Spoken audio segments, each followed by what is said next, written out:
Hi everyone, it's time for another episode of Atoms for the Love of Movie Picks. This time around, we're going to be talking about the 2018 film, The Quake. It's another foreign film from Norway, in along the lines with The Wave. Uh, Basically, the premise of the movie is about a scientist predicting a major quake in Oslo, and then of course the quake happening.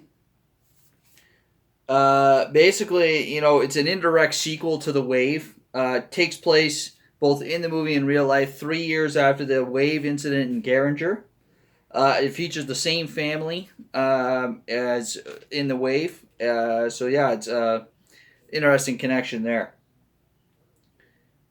So movie, like I said, the movie takes place 3 years in real life and in the movie after the incident, with Christian, the main character from The Wave, still living in Geringer, but he's now separated from his wife and children. They're living in Oslo. Um, as for as for some reason, Christian has become a shadow of his former self and a shell of a man who now lives alone.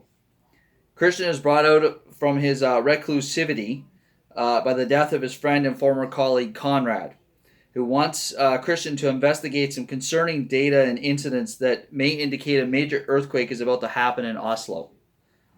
Uh, so basically, the scene it goes from there into the scene where Christian and Conrad's daughter, I believe her name was Mitra, go into the tunnel where Conrad was killed. It's a bit of an intense scene and kind of revealing into what is going on. So yeah, then the lights go out on Oslo, and the first tremors happen. But nothing major is yet tried to happen. So basically, Christian, just like in the Wave, where he was in charge of the monitoring station for the mountainside, he's basically Conrad was worked at the place that monitors earthquakes in Norway and more specifically in Oslo. So basically, based on Conrad's research and through his own scientific methods and figuring stuff out, Christian basically tries to tell them, hey, this major earthquake is about to happen.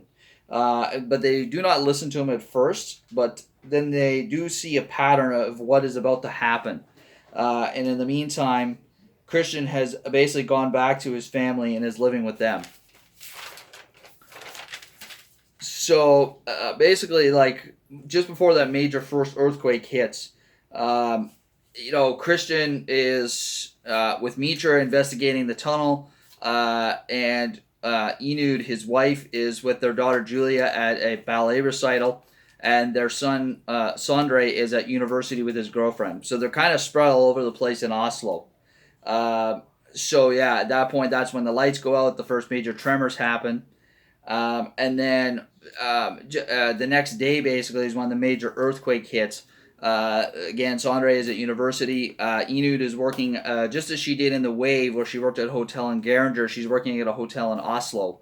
And basically, Christian, Mitra, and Julia are on her way to get her out of there. Basically, hey, this earthquake's about to happen. We gotta get out. So they're basically all in the hotel with the exception of Sondre when the earthquake hits. So the scene where the major earthquake hits, it's just awe-inspiring. It's on par with some of the greatest disaster scenes in films. It's very realistic looking. At the end of the earthquake, Oslo has been left in utter ruin and is in total destruction. So yeah, then like I said, so they're in this hotel. And the next scene, there's an office building that's basically been very weakened by the earthquake, and it falls over into the part of the hotel, destroying part of the hotel. Now, miraculously, somehow the hotel is still standing after this, but is very heavily damaged. Christian and Enid are in an elevator, and then after that, in the elevator shaft, and Julia and Mitra are trapped on the top floor. Uh, so it's that whole sequence, like I said, of the office tower falling over. It's just kind of a nuts, crazy scene, and it's very unique in cinematic history. And then, like I said, you move into the elevator shaft scene with Christian and Idun. It's pretty intense and horrific, but also entertaining at times and very sad too. I won't get too much into detail because I don't want to give it away, but it's quite a poignant and important scene in the movie.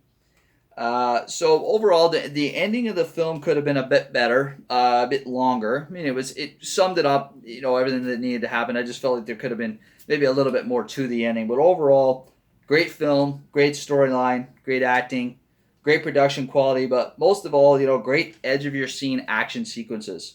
Highly recommend this film for anyone.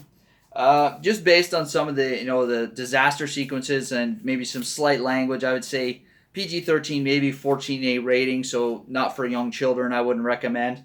Not sure if it's available on any streaming platforms, but you can pretty much find it wherever movies are sold. And yeah, if you like The Wave, based on my recommendation, or if you've even seen The Wave, I highly recommend checking out The Quake. It's just as good, if not better. So check out The Quake. You'll not be disappointed. Catch yourselves in the next one there, folks. Take care.